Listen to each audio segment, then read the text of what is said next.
Hello, everybody. My name is Eddie Wagenseller, and today I will be discussing the topic of failures of communication. To be more specific, the consequences of communication error in regards to handoff procedures. To provide a brief agenda, I will first provide an analysis of a real-world situation that revolves around a patient who suffered due to a communication error.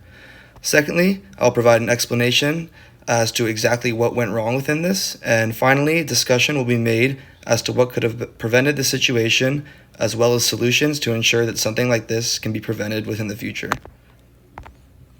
The case study that I am talking about today revolves around the death of a woman whose name was preferred to remain undisclosed. Because of this, I will be referring to the patient at hand as Jane. Around 9 p.m., Jane was admitted to the emergency room, showing symptoms of a fever, chills, and of numbness of the face, as well as severe abdominal and chest pains. It should be noted that Jane was 55 years old and severely overweight, having a blood pressure level of 190 over 120. And as well, Jane told the doctor that she had not been taking her blood pressure medication for the past 6 months.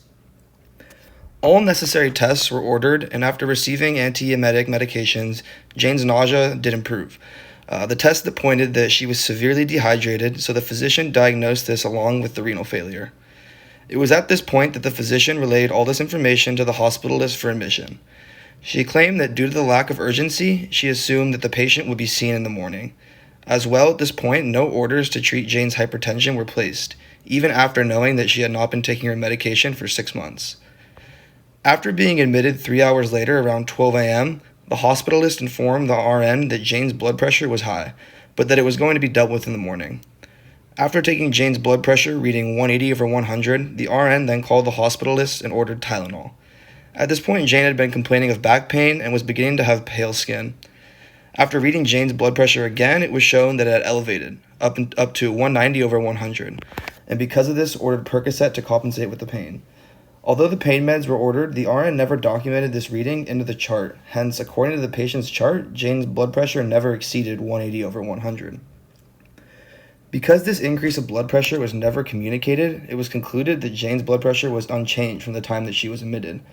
And because of this, she did not feel that it was worth reporting, for the hospitalist already knew this information.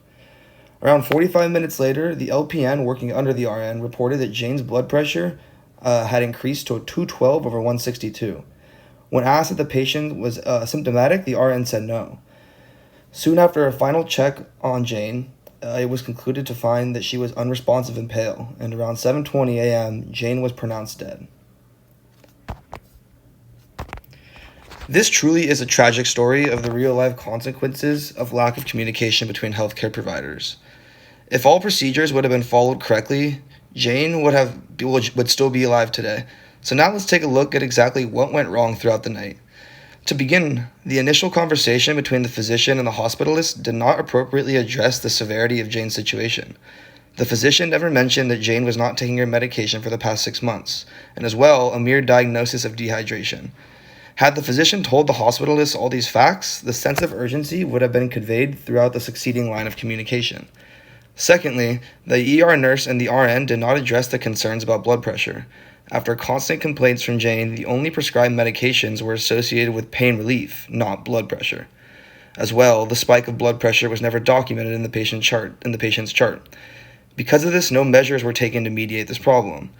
It is within this lack of documentation that we can pinpoint the moment where Jane's health was in serious trouble.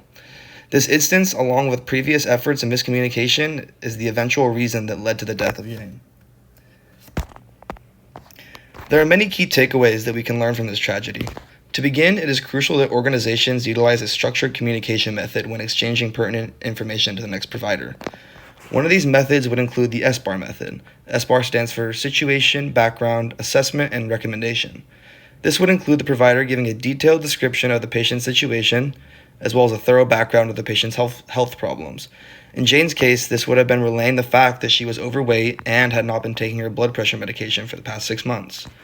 Then would be an assessment of the patient conducted by both parties. And finally would be the original provider's recommendation for care. Doing all this would allow for the most amount of information to be passed on between providers. Within this communication method, and others as well, it should always be preferred that face-to-face communication is done. Communicating important information over the phone or email leaves out critical pieces. This can include not being able to convey a sense of urgency, as we saw with Jane. Within communication processes, it is also important for the succeeding provider to be taking notes and writing everything down. Documentation will never harm a patient. This will also help the provider to refer to notes if they have been working a long shift and are fatigued mentally, which we see is common with a lot of nurses. Overall, organizations must actively try to foster an environment that promotes a culture of safety. This can include encouraging the providers to ask questions and repeat what was said to them. Even if the question/statement may feel embarrassed or redundant, this in hand will allow for a more safe environment for all parties involved. This concludes my presentation. Thank you and have a great day.